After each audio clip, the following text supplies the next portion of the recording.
Welcome back to the Red Zone Warriors Fantasy Football Show. Today is Tuesday, November 11th. I am Rob the Commish Smith, here as always with my partner in crime, Jay Cushman Corsel, in the Red Zone Warriors satellite studios of Denver, Colorado and Grand Rapids, Michigan, to give you all the very best fantasy football information around. Now, Cushman, you and I are clearly in good moods today as our respective teams, the Broncos and the Lions, are both 7-2, essentially locks to make the playoffs, and after that make a solid push at possibly conference titles. Life is good. Yes, life is good. Although one thing has rained on my parade this week a little bit. I just want to touch on it real quick, and that is a guy by the name of Warren. I'm an asshole who can't pull my head out of my ass sap. And I just want to say, I was watching this thing on NFL.com, and they had some, Warren Sapp and Howie Long and a couple other, ex-NFL guys on there, doing their analyst thing, and they were saying, who's the best team in the NFC? Now, 3 of these guys said it was the Lions, and Warren Sapp, who for some reason has a hatred towards the Lions and everything about the Lions, said it was the Cowboys. Really, Warren? Really? The fucking Cowboys are better than the Lions? Not this year, my friend. Not this year. All right. Well, tweet us all your fantasy football questions, or maybe strictly debating whether Detroit or Dallas is better, at Red Zone Warriors. All right, Jay, let's get right to it. Why don't you start us off with the latest news and notes and, of course, injuries around the NFL. All right. Well, we're going to start off here with Ryan Matthews being expected to be back at practice this week. He could be eased back into a normal low workload against the Raiders, but, and honestly, it seems reasonable to expect 15, 18 carries a game from him. Brandon Oliver's still there. Danny Woodhead obviously is out for the season. I think Brandon Oliver's probably going to take on more of a Danny Woodhead style role. Donald Brown is just, Donald Brown, so fuck him. So if you got Ryan Matthews on your team, if you held on to him, or if he happens to be on your waiver wire by some miracle, you should probably go ahead and pick him up because he will be back this week. Vikings, they want Adrian Peterson back. Can you blame them? No. No, you can't blame them. Can you still say, fuck you, Vikings, for wanting this guy on your team? Because that sucks. But listen, he's still on the commissioner's exempt list despite clearing up his court case last week. He's missed 8 games, although he has been paid for all of them. He pled no contest to the misdemeanor in Texas. And the Vikings are now just waiting for the league to act. They're 4-5. Of course, they want Peterson back on the field. The Players Association, I believe I just read they have filed a grievance. And there is the grievance being filed, actually, as we speak, ladies and gentlemen. You just heard it. That was the proclamation, the trumpet. Now, see, here's the thing. Like I said, he got paid for these 8 weeks, so the league technically could still suspend him for 6 games, which is what they just came up with in the new collective bargaining agreement for domestic assault charges. So he's probably not on your waiver wire. If he is, you might want to pick him up just because this may get cleared up, and he may end up back on the field sooner than people thought he would, which would be good for his owners. Bad for the NFL, in my opinion. More Viking stuff. They are hoping that Kyle Rudolph returns in Week 11. He's practiced a little bit. That's a quote on Monday as the team is returning from its bye week. Coach Mike Zimmer said the team remains hopeful that Rudolph will be able to return, from a 6-game absence on Sunday in Chicago. And the Bears really suck, obviously. 110 points over the past couple weeks, so that could be very good for Kyle Rudolph. Ronnie Hillman has sprained his foot, and he will be out for at least 2 weeks. And I, being a Monty Ball owner in one of my leagues, am doing a happy dance, not because Ronnie Hillman is injured. I would never dance because somebody's injured, but because Monty Ball is going to get his starting job back, and I needed that. Anderson might be in for a decent-sized workload this week because, they might want to ease Ball back in, but I think they've held Ball out long enough that he should be, back to full health and ready to go. So Anderson and Ball will get a majority of the work this week. I think Ball will probably get the majority of it as long as he doesn't suck. Bad news, Arizona fans. Carson Palmer's ACL is torn. He's been placed on season-ending IR. Everybody was afraid of this and assumed it as soon as he went down on his own against the Rams in Week 10. Drew Stanton's going to take over. This guy used to play third string for the Lions, so don't expect him to be a world beater for you guys down there in Arizona. This could add value to Andre Ellington. He could get more carries. The short passing game is going to be huge because Stanton is not a big down-the-field threat type of guy. So if you've got defenses going against Arizona, though, now, keep an eye out for that. That might be a good matchup. Stanton, he's not the greatest in the world. So yeah, I will say, too, on that point, looking at the times that Stanton was in there when Palmer was out with the shoulder and so forth, looking at the breakdown of completions and targets and all that sort of thing to these three wide receivers there, believe it or not, John Brown was the most productive, especially from a touchdown perspective. All three touchdowns that Stanton has thrown has been to John Brown for whatever reason. Maybe he doesn't want to mess with the number one corner. Larry's double teamed. He's scared to throw it to him. I don't know, but John Brown might get a little bump here just because of that. Yeah, Drew. Oh, look, Drew, Mr. Stanton, I know you came from Michigan State. So as a Michigander, I'm pleading with you. Michael Floyd. Michael fucking Floyd! God damn it. All right, moving on. Hey, it's looking good for a Week 11 return for Rashad Jennings in New York. That is good news. Good news. It's an early afternoon game, so you'll have time to adjust if it comes down to a game time call. But the news is positive. Positive. I cannot say that enough. I'm very happy to see this. This guy was killing it before he went down. Hopefully he continues to do so when he comes back because the commish and I's FFPC team could use him. Lamar Miller is fine after Week 10. Listen, he got a little banged up against the Lions, just like everybody does. That defensive front is mean and cruel to running backs and quarterbacks, so he's going to be fine. He was limited a little bit. They promoted Michael James from the practice squad. So, again, clusterfuck there in Miami. Just a big fucking clusterfuck. I'd stay away from it. But if you got to have somebody, Lamar Miller's the guy, and he's okay, so you can breathe a sigh of relief. And that's all we got for the news and notes around the NFL this week, Rob. Yeah, I will say, too, Lamar Miller, Dolphins have a pretty brutal rush defensive schedule here upcoming. So good luck with that. I think they face the Bills, on Thursday, as you mentioned. It's a pretty tough team to run against. So he's the only guy to start. I wouldn't mess with any of his backups. He has done pretty well on good matchups, but it can be brutal there.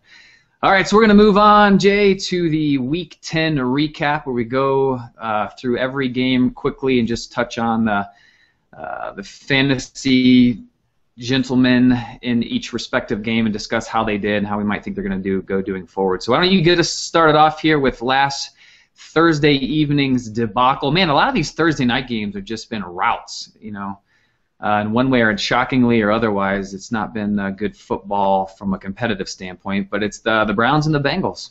Yeah, and this one, let's all face it here. So this was a surprise to everybody. Nobody saw Cleveland winning, and especially in such a convincing fashion. I mean, 24-3. Brian Hoyer, 15 to 23, 198 yards, no touchdowns, no picks. Terrence West, Isaiah Crowell, and Ben Tate all scored rushing touchdowns in this one. Terrence West led the team with 26 carries for 94 yards. Crowell had 12 carries for 41 yards, and Ben Tate 10 for 34.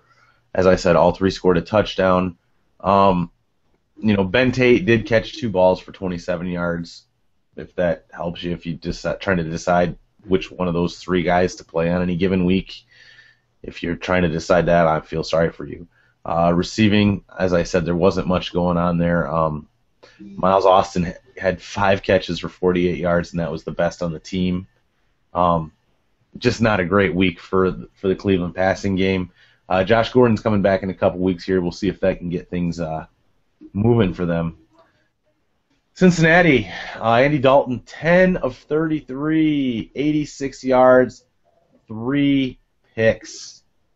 The Red Rocket did not have a good day, ladies and gentlemen. Brutal. 86 passing yards and 3 picks on 33 attempts. I can't even. I feel sorry for the guy. I really do. Jeremy Hill, 12 carries, 55 yards. Did not do what he did last week in the absence of Gio. So not a great day on the ground for them, or obviously through the air. Jermaine Gresham, 3 for 29 yards. A.J. Green, 3 catches for 23 yards on 10 targets, and Sanu, 2 for 20 on 7 targets. Just a bad day in general for Cincinnati. Jeremy Hill also lost a fumble. So, yeah, just a bad day for Cincinnati. Cleveland continues to surprise people. What's their record now? 6-3. I mean, who saw that? So that's all I got for the Ohio battle. Rob? Yeah, what a weird one there. And I mean, there will never be another game this season where all 3 of those Browns running backs score a touchdown. I mean, it was good and bad for fantasy, and the fact that if you didn't know who to start, you had to pick one. They all scored a touchdown, so you all got some decent points. Well, I've got one guy in one league and one guy in the other. I sat Tate in one league and had Terrence West running in the other. So, yeah, it's a clusterfuck, man. I'm glad I don't have more than one of them on a team. And it was an anomaly of a game. They ran the ball so many times. Each of them scored. That's never going to happen again. I think West is the guy to own. Play everybody else at your own peril, sort of deal, in my opinion. But all right, so we'll move on. I won't say it was a more competitive game because it wasn't, because my Broncos absolutely crushed the now 0-9 Raiders, as they should, beating the teams they should beat, clearly to the tune of 41-17. Going to a stellar 7-2 record. It's nice to come back and have a team like the Raiders to play after losing to the Patriots last week. So feeling pretty good about that. Man, Peyton Manning doing some good things here, folks. This just out. Peyton Manning is a good football player. He was 31 of 44 for 340 yards, 5 touchdowns. 2 picks, so 5 touchdowns. I mean, we'll get to this later, but Aaron Rodgers threw, I think, 6 in the first half. I mean, this whole Roethlisberger thing just sparked these QBs to throw 5 and 6 touchdowns a game, evidently. C.J. Anderson was the guy here, as you've mentioned. Ronnie Hillman tweaked an ankle. Anderson got 13 carries for 90 yards. That's 6.9 yards per carry. Did a pretty good job there. But as you mentioned, Ball is coming back, which is going to make this kind of a cluster F moving forward. Passing-wise, Demaryius Thomas was targeted the most on the team by ×2. Got 14 targets, caught 11 of them for 108 yards. Sanders caught 5 of 8 for 67 and 2 scores. Man, he's better than I thought he was going to be. Julius Thomas caught 6 of 7 for 63 and also 2 scores, totaling 5, of which Peyton Manning did throw in this one. All right, and on the bad side of the ball, the Oakland Raiders, Derek Carr was completed 30 of 47 for 192 yards, 2 touchdowns, 2 picks, and no sacks. The guy does not get sacked. As a rookie, that's impressive. Take note, Cam Newton, on how to throw the ball away and not take a sack. because I believe you were sacked like 9 times last night. We'll get to that later. Darren McFadden carried the ball a whopping 7 times for a mere 14 yards. MJD, 3 carries for 10 yards. You can't run the ball when you're behind 40-0, folks. That's just how football works. Michael Rivera, I hope you all listened to me last week. I was pushing Michael Rivera. It was a great matchup against the Broncos from a tight end perspective. He caught 6 of 8 for 64 and a touchdown, so he did well. Really no other receiver or pass catcher from Oakland did much of anything. James Jones targeted the most, caught 8 of 12 for 20 yards. 8 of 12. He got 8 balls, Jay, for 20 yards. Yeah, that's pretty sad.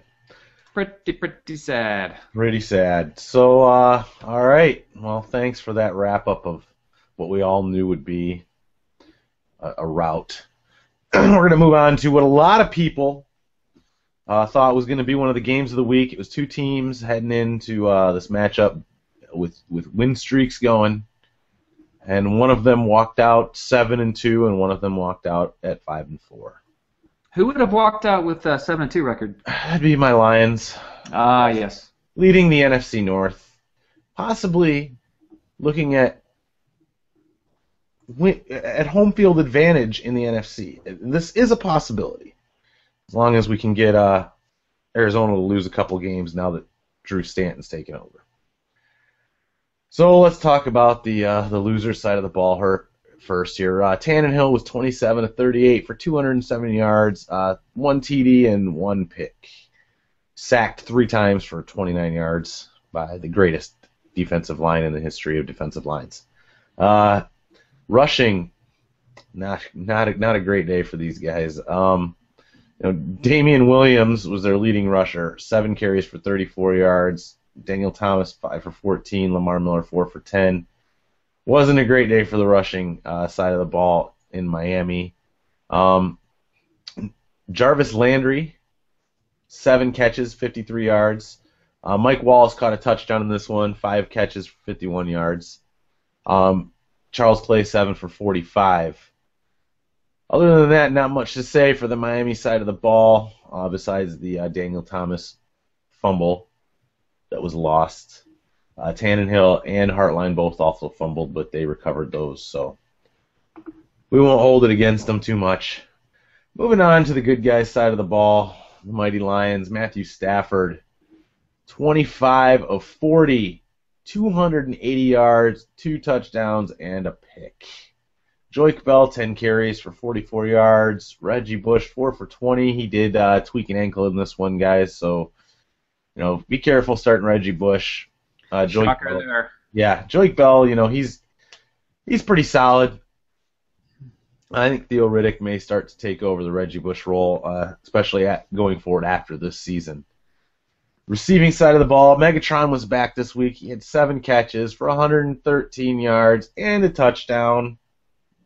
Good thing here, though, especially for you Golden Tate owners out there.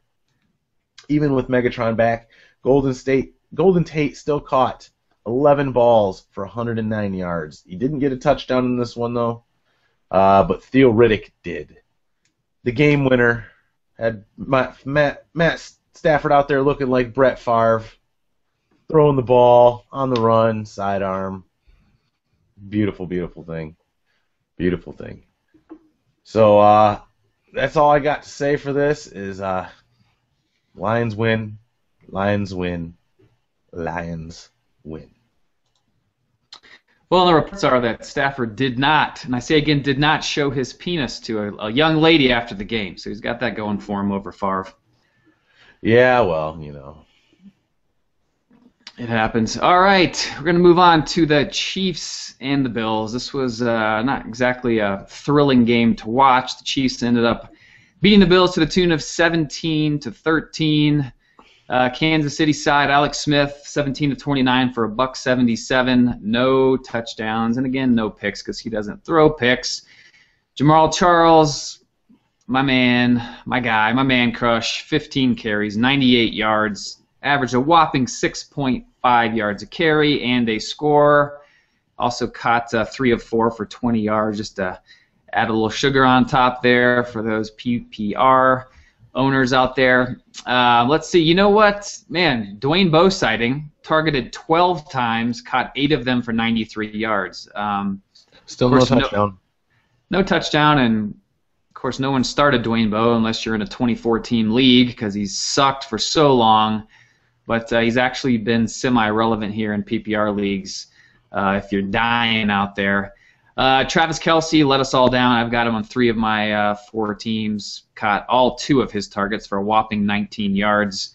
So we're going to hope he does better moving forward. On the other side, Kyle Orton, 29 of 48 for 259 yards, 1 touchdown.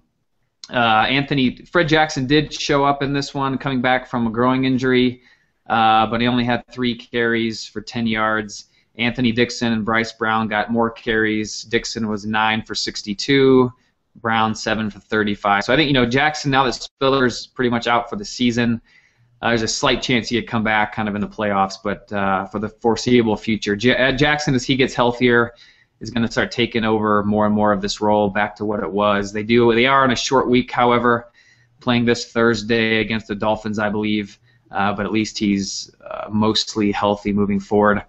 A receiving perspective, of course, Sammy Watkins was gimpy coming into this, but he did play, caught 4 of 10, but for only 27 yards, so he definitely let you down. And Robert Woods caught 6 of 8 for 52, and that was about it. And that is why the Bills lost to the Chiefs, 17-3. Yeah, well, I think that also has to do with a little bit of something that the Bills just suck.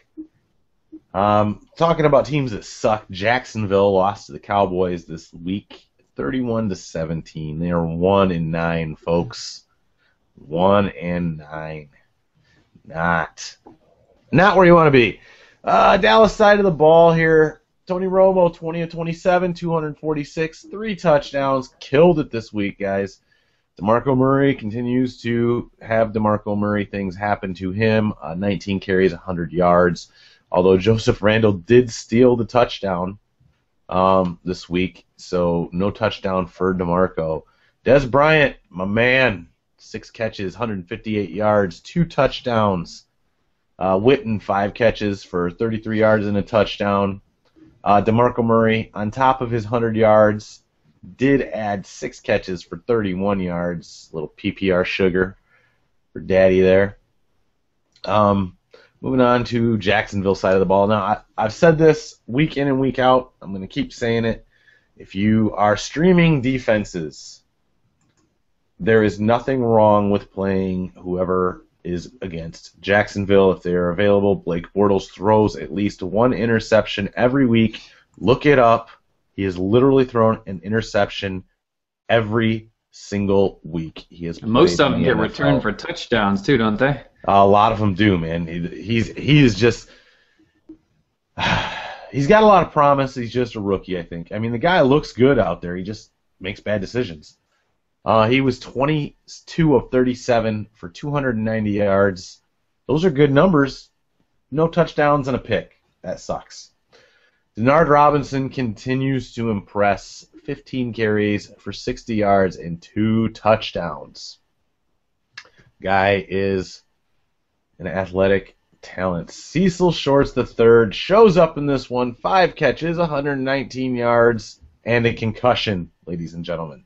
Yep, he won't be back for a little while. He has a concussion. So Allen Robinson, 5 for 60. Not much else to say. Denard Robinson actually did catch 2 balls for 10 yards to add to his 60 yards and 2 touchdowns on the ground. So he also did fumble. That's all I got for Dallas and Jacksonville. Jacksonville really sucks unless you have Denard Robinson. Other than that, Jacksonville sucks. Rob? Seems to be a theme there, Jay. I can't put my finger on it, but Jacksonville sucks is the theme, Rob. Oh, my bad.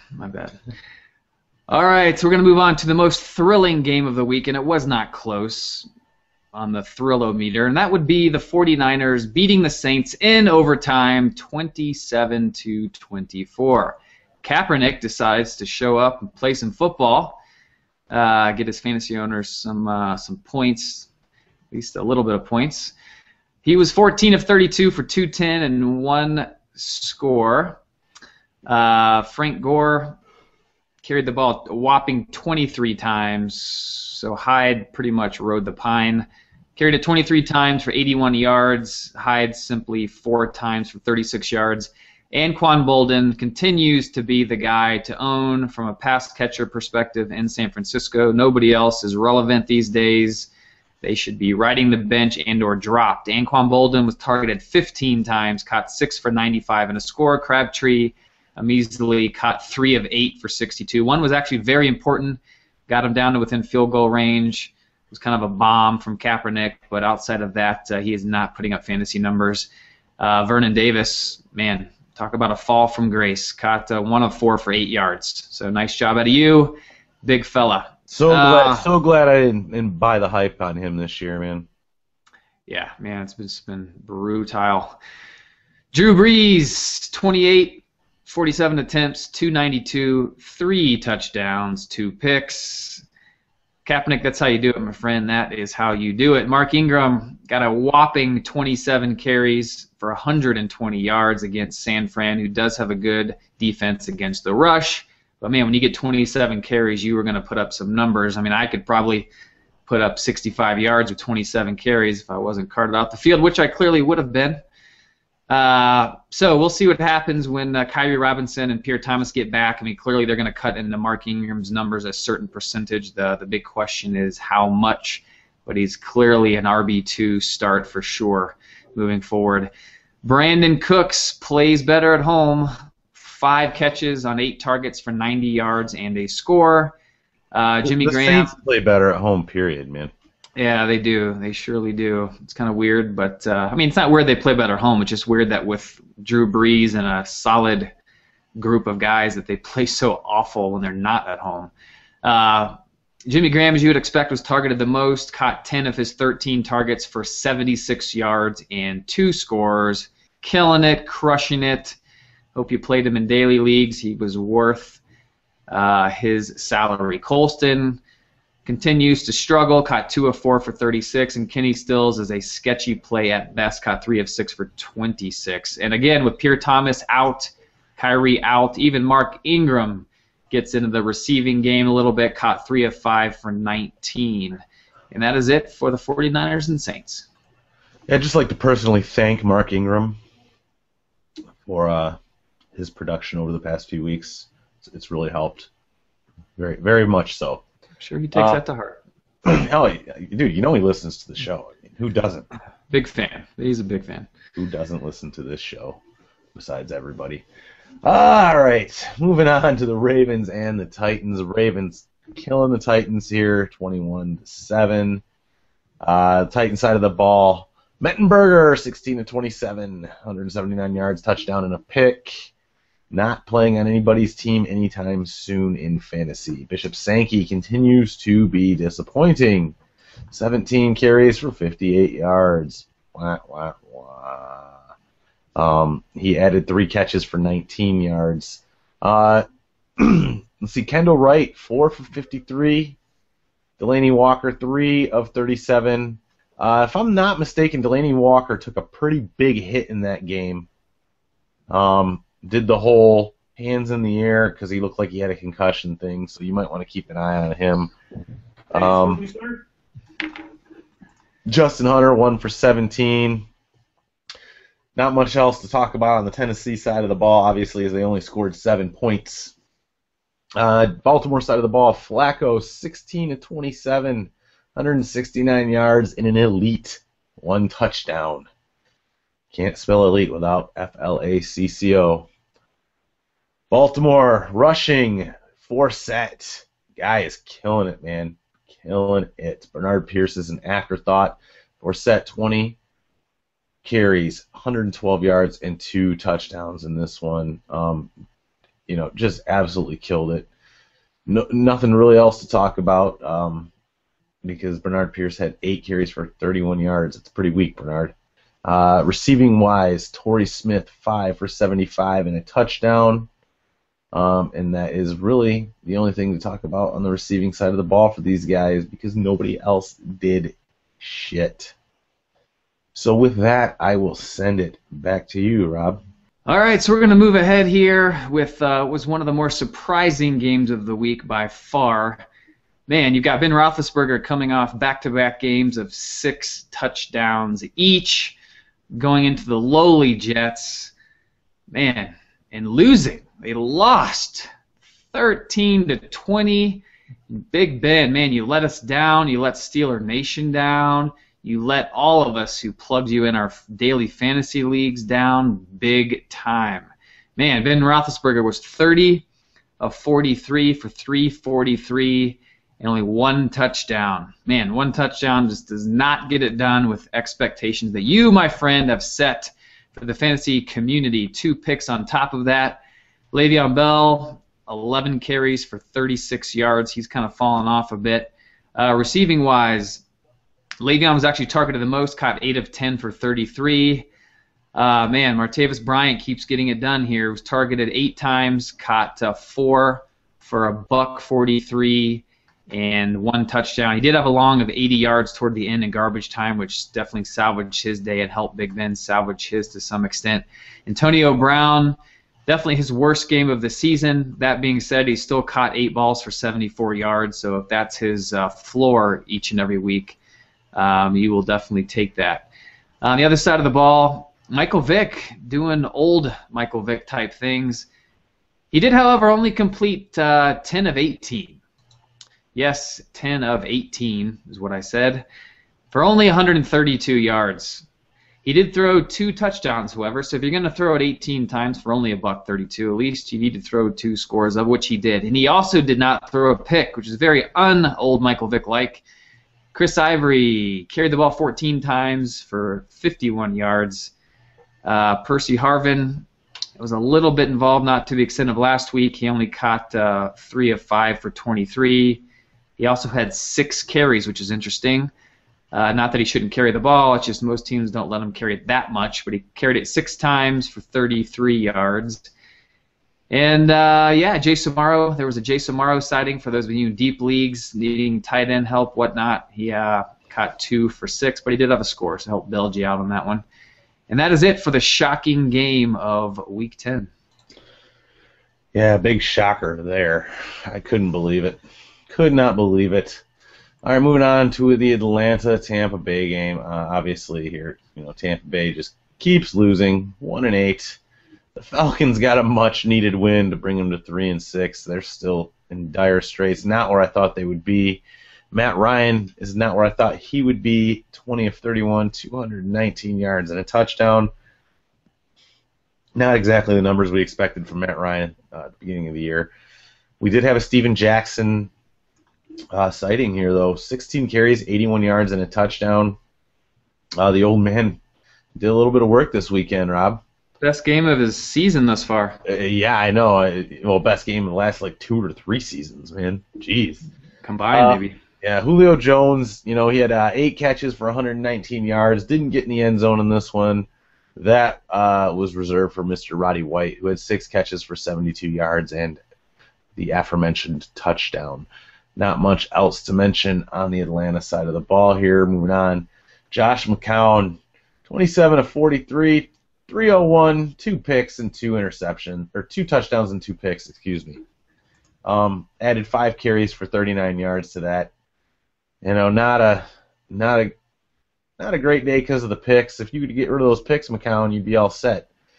Charles Sims did get the most carries on the team this week. 8 carries, 23 yards, no scores. James had 4 carries for 16 yards, and Bobby Rainey 6 for 14. So, hopefully they keep feeding this kid the ball. Hopefully he proves worthy of it, and we get a solid running back out of Tampa Bay here for fantasy owners. Mike Evans, again, had another nice week, 7 catches, 125 yards, and a touchdown. And Safarian Jenkins caught the other touchdown along with having 5 catches for 30 yards. And Vincent Jackson, 8 for 75 and no touchdowns. Bobby Rainey did add 4 catches for 42 yards, and Sims 2 for 17.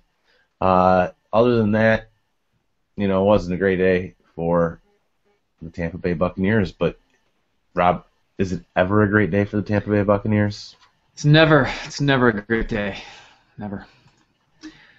All right, so we're going to move on to the Rams' loss to the hands, to the wings maybe even, of the Cardinals, 31-14. The big story here was that Carson Palmer went out, dropped like a sack of potatoes, didn't even get hit, just dropped with a left, I believe his left knee ACL tear, of which he tore back in 2006. Somebody needs to talk to his surgeon. It's going to lose some good point ratings there, Mr. Surgeon. Well, is it the surgeon's fault, or is it the fact that Carson Palmer is 94 years old? And still playing football? Yeah. Yeah, I'd say it's about 50-50 there. All right, speaking of Carson Palmer, before he left, it was 25-36 for 241 and 1 pick. Mr. Drew Stanton, Mr. Lead QB for the rest of season, came in towards the latter part of this, completed just 3 of 5 for 85 yards and a TD, actually. I did mention he used to play third string for the Lions, right, when they sucked. Yeah, I think you might have mentioned that little nugget there. Yeah, he did. He threw a bomb to Mr. Brown, as we mentioned. Go back and look at the stats when Drew Stanton was in there in the games that Carson Palmer missed earlier this season, and John Brown was the guy that he was the most efficient with and threw all of his touchdowns to date with is Mr. John Brown over Fitzgerald and over Floyd, because Floyd, I guess, doesn't catch the ball anymore for some reason. Andre Ellington continues to get his 22 to 28 touches a game, carried it 18. This is bad. 18 times for only 23 yards, and which is clearly not good. That's like Trent Richardson sort of bad. Boo. It is St. Louis. They do have a legit rush defense, but Ellington made up for it because he did get a rushing touchdown, and he did catch all 5 of his targets for 20 yards or 19 yards. So he does get it done on the PPR, as he continually does every single week in and week out. Larry Fitzgerald caught 9 of 10 for $112. All that was done when Palmer was in there, and Brown caught 5 of 9 for 73 and a score. And Michael Floyd, you are done, buddy. I am cutting you in all leagues. It's sad because I was super high on you. Now that Stanton's in there, it's probably even going to be worse, if it can even get worse. Caught 1 of 4 for 11 yards in this one. Makes me cry. It doesn't make you happy. That's for sure. Seriously, I lied awake all night crying last night. Yeah, we did pump him up quite heavily pre-drafts here back in late summer, so apologize for that. Who knew? The guy's healthy and everything, and he's a talent. It's just not happening for him. All right, St. Louis, Austin Davis, 17 of 30 for 216, a score, 2 picks. Trey Mason continues to get the bulk of the work here. Carried it 14 times for 48 yards. Didn't do anything. Well, he caught 4 of 6, I stand corrected, in the passing game for 33 yards. Again, Benny Cunningham comes in, just carried the ball 4 times, did end up getting a score, so if you played him, he did come through on a flex-type role for you. Kenny Britt. Go to hell. Go to hell, Kenny Britt. 3 catches for 31 yards. Not much going on here offensively for St. Louis, which is why they lost, Jay. 31-14. That's usually what happens when you don't have anything going on. That's why you lose. It's terrible. So 38-17. That was the score of the Giants-Seahawks game this week. Can you guess where the Giants ended up on that one? Yeah, 17. I would 17. guess the losing end. Yeah, that would be a good guess. And on that losing end, Eli Manning was 29 of 44 for 283 yards, a touchdown, and Eli Manning threw a pick. Imagine that. Andre Williams, 13 for 33 and a touchdown. Not very good. Not very good at all. I'm sure they really, really want Rashad Jennings back, and hopefully He will be back. Odell Beckham Jr., or as I like to call him, ODB. Yes, I love it. 7 for 108 yards. No touchdown this week. That, ladies and gentlemen, went to Mr. Preston Parker, who had 7 catches for 79 yards. Not a bad day. Ruben Randall, 5 for 39. Larry Donnell, 4 for 26. Nothing else really of merit to talk about there. Moving on to Seattle side of the ball here. Russell Wilson, 10 for 17, 172 yards, and 2 picks. Not a great day there. Oh, but look at this. 14 carries for, what? 107 yards and a touchdown? Oh, Russell Wilson, you so silly. You're a quarterback. What are you doing? I love it, though. I love it. Keep it up, buddy. Good day. Marshawn Lynch, not to be outdone, 21 carries, 140 yards, and how many touchdowns was that again, Rob? I believe if you were to score 2 and then you add 2 more to that. Yeah, yep. What are we on, Sesame Street? Yes. 4 fucking touchdowns this guy scores. This Woo! Had him in my daily leagues, baby. Holy shit snacks. 4 fucking touchdowns. Amazing. Marshawn Lynch, listen, every year I say about this guy, I'm like, look, he's getting old. He carries the ball 200 times a year, 300 times. He's going to fall apart. Apparently, Skittles is one hell of a diet because this guy just keeps going, man. He's amazing. Jermaine Kearse, 3 catches for 70 yards. Doug Baldwin, 4 for 31. Lynch added 1 catch for 23 yards. Russell Wilson, he only threw, 17 passes all day. Wasn't a great day for that. So, yeah. The Seahawks continue to do Seahawks things and win even when it looks like they shouldn't. So, 4 touchdowns for Marshawn Lynch. I'll leave it at that. Yeah, he's a beast. Not called beast mode for nothing, folks. All right, we're going to move on.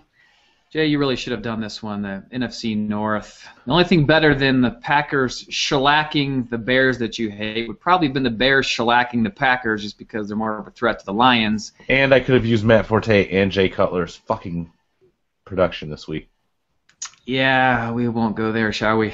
All right. Let's not. The Packers crushed them like they did the first time they played. Doesn't matter if they play Soldier Field, Lambeau. They're going to crush you, Bears, because, well, they're better. They're a lot better than Fuck you are. Chicago, you suck. 55-14 is what happened here, and they look pretty doing it. That's 110 points in 2 weeks put up against the Bears, by the way. Yeah, I'm shocked the Bears defensive coordinator still has a job after this game. I really thought he was going to get the proverbial axe, but that is yet to cross the airwaves, Twitter and whatnot. Aaron Rodgers, man, 18 of 27, because you only need to throw it 18 completions for when you have 315 yards and 6 touchdowns, which he did in the first half, by the way. Mr. Ben Roethlisberger. It took you 2 whole halves to throw 6. He does it in 1. And then he goes to the bench because why would he still be in there? Matt Flynn comes in, goes 1 for 5 for 4 yards. Way to go, Matty. Rushing the ball, Eddie Lacy continues to get the bulk of the work, 14 for 50 here. But he did have 3 catches of 6 targets for 68 yards. He rumbled his big ass down the field for 56 yards and a score. It was nice, beautiful. Got him in a league. I was screaming, jumping up and down on my couch. I needed that victory, needed those points. He got it done. So what happens when you have the Green Bay Packers skill players, because they do well and they sit the bench and they leave points off your board. Lacy, Nelson, and Cobb. But Cobb did catch 6 for 152 and 2 scores before he was pulled out. Randall Cobb caught 4 of 6 for 72 and a score himself. They all get it done on the Bears because everybody gets it done on the Bears. Speaking of the Bears, Jay Cutler, man, completed 22 of 37 for 272, 1 score, and 2 Picks. Matt Forte had his worst game of the year. That being said, he carried the ball 17 times for 54 yards and only caught 2 of 6 passes for 45. So he got you, like 11, 12 points in a PPR, which is definitely, again, if that's his floor, you'll live with it. You're not thrilled, but it was his worst day of the season thus far, as Cushman well knows. Brandon Marshall caught 8 of 10 for 112 and a score.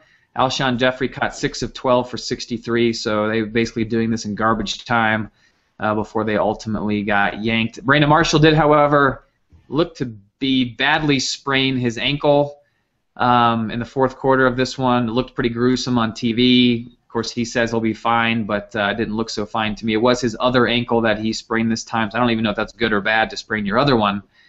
But you might want to check his playing status here moving forward as the week moves on.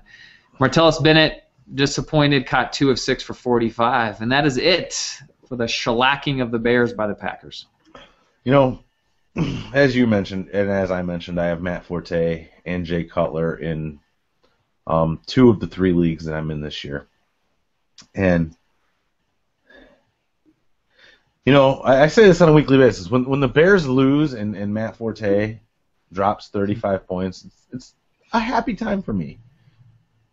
But it's a little more confusing when the Bears lose and Matt Forte sucks, because I'm really happy that the Bears lost.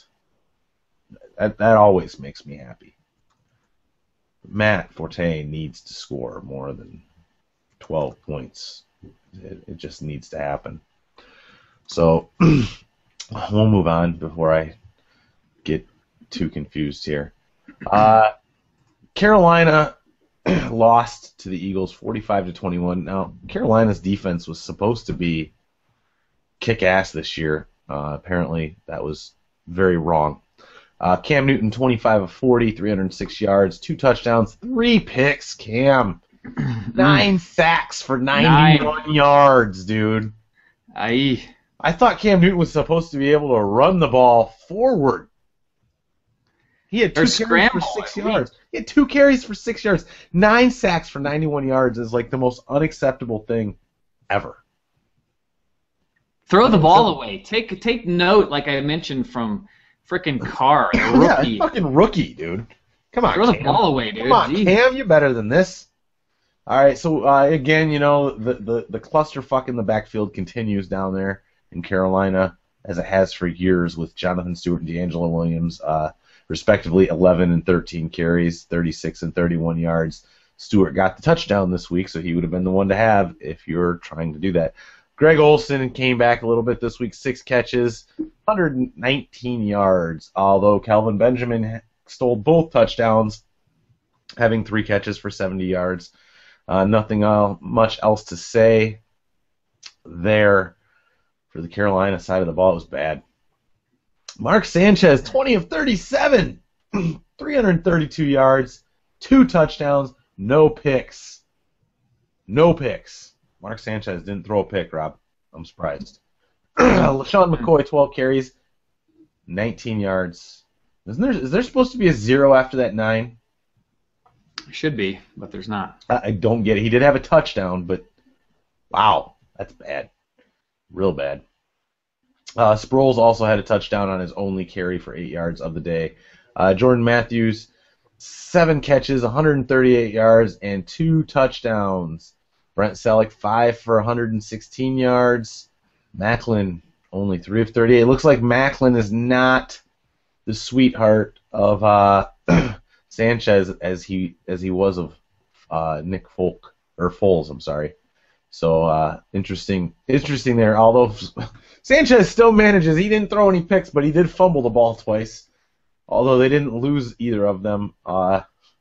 Not called but fumble for nothing. Hey, he still likes to give the ball away, doesn't he? That's all I got, man. Back to you. All right, well, that's it for the recap of Week 10. We're going to move on to the Week 11 waiver wire pickups, and we're going to start, as always, at quarterback. So, Jay, what do you have for us this week? All right, Washington quarterback RG3. Everybody knows about him. If he's on your waiver wire, which actually is a possibility because he's been injured and just so inconsistent this year. Look, he's got Tampa Bay coming up, so if you're looking for somebody at quarterback, RG3 may be the guy to grab. Rob?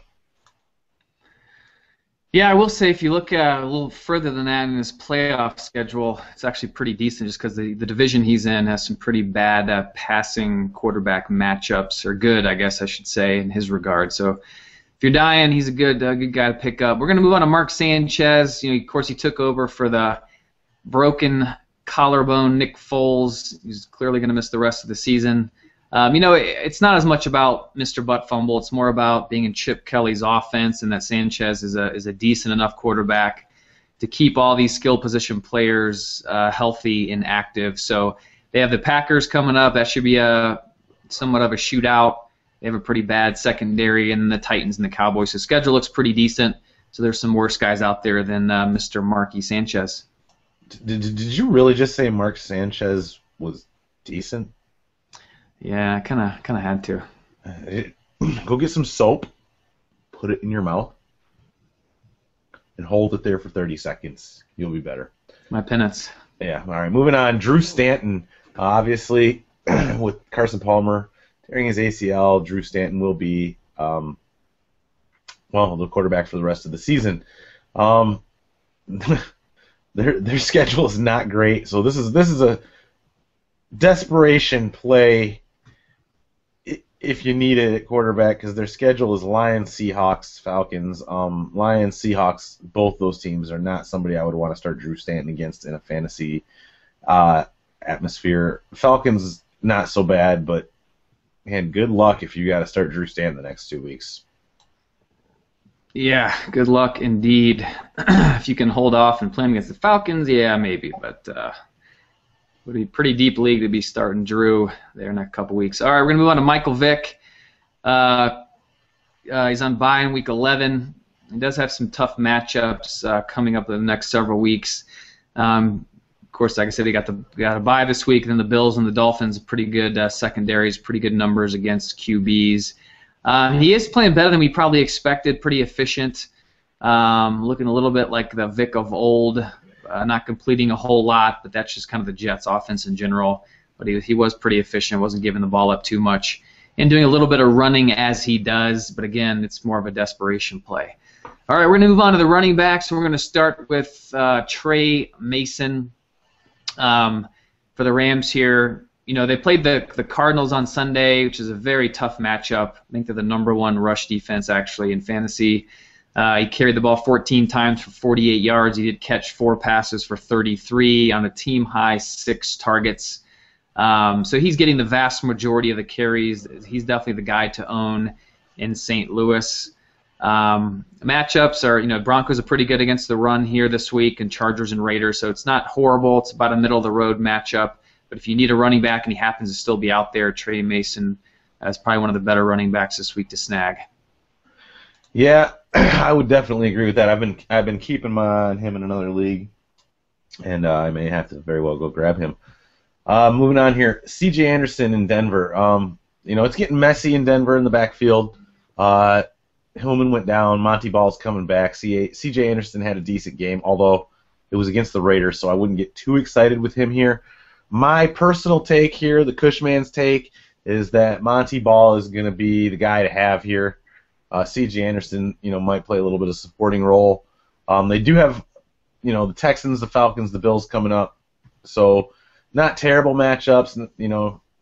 The Falcons are a pretty good matchup. Texans and Bills, we'll see.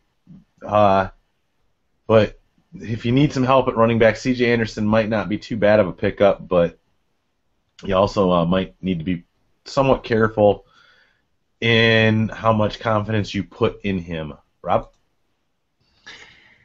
Yeah, it's we'll get messy. Really not sure what's going to happen here, even as a Denver fan. A lot of these guys are looking good when they get in there. Guys coming back, the starter and so forth. So it's probably not so different than the Browns situation, except, well, the Denver's better. All right, so Charles Sims, a lot of talk about him over the last couple, 2-3 weeks. He was active for the first time all year this past week after missing 2 months with a broken ankle. He did have a team high 8 carries, if that's considered a team high, for 23 yard in the Bucks loss to the Falcons on Sunday. Also caught 2 passes for 17 yards. They're going to keep giving this guy a look, I'm sure. He's probably going to get the bulk of the carries moving forward. Doug Martin is clearly dead to not only the fantasy community, but hopefully the Buccaneers. Bobby Rainey will still be involved, but Sims the back to own.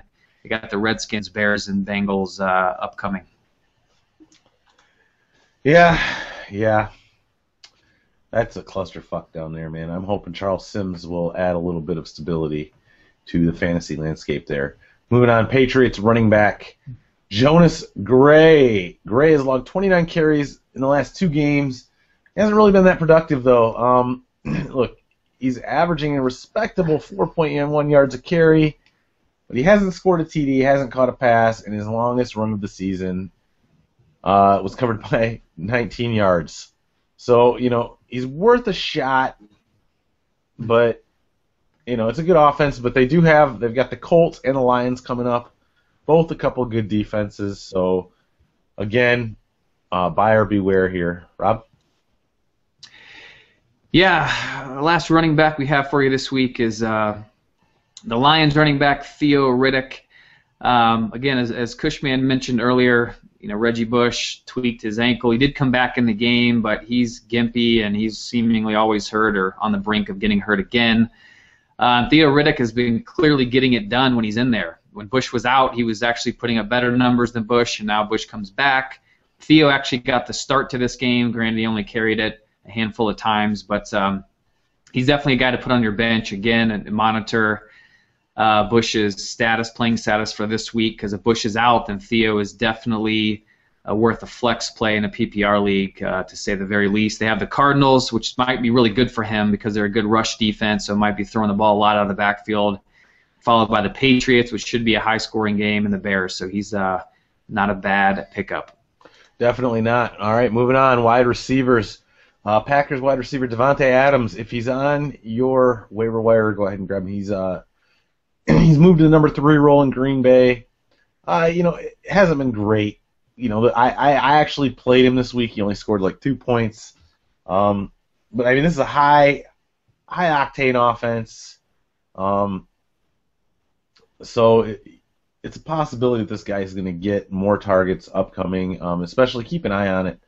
If either Nelson or Cobb goes down, it's going to be good things for Devonta Adams.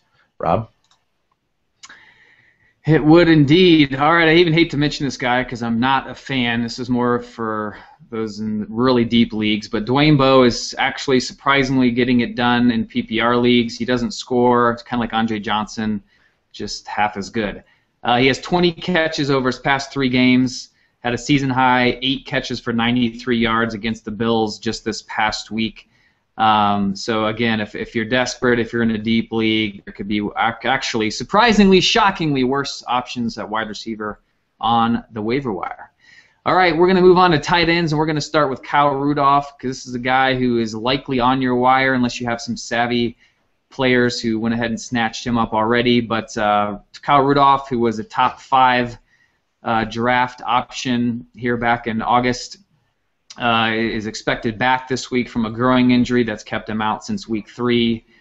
He wasn't off to a great start, frankly, his first few games that he did play, but this is a very tight end friendly offense here with Norv Turner, so he's got a chance to really help you out here as we advance towards the playoffs if you're having some needs at tight end, which a lot of people are. Yes, they are. And if you are, and if this guy is still on your waiver wire, you should get him. Raiders tight end Michael Rivera. Look, in his first 6 games of the season, he was targeted 22 times, at 13 catches, 101 yards, and no touchdowns. Over the last 3 games, he's been targeted 28 times, has 21 catches, and 185 yards, and 3 touchdowns. Look, the Raiders' remaining schedule is stacked with opponents that have been stingy against tight ends, but he's had a huge increase in his role, and you should definitely be looking at this guy. Chargers, Chiefs, Rams are who is coming up next. Yeah, this guy, I tell you what, he's the kind of Travis Kelce of 6, 8 weeks ago. He's really coming on strong. There's a lot of garbage time considering he's on the Raiders, so there's that. All right, well, that is it for the show this week. On the next show, we'll be discussing Week 12 waiver wire grabs, along with helping you decide who to start and who to sit next week. In the meantime, go to redzonewarriors.com where you can watch all previous episodes, see our rankings, and subscribe to and please rate the show via iTunes. And don't forget to follow us on Twitter and tweet us all of your fantasy football questions at Red Zone Warriors. So, for the Detroit Happy Cushman, I am Rob the Commish Smith, and we will catch you next time.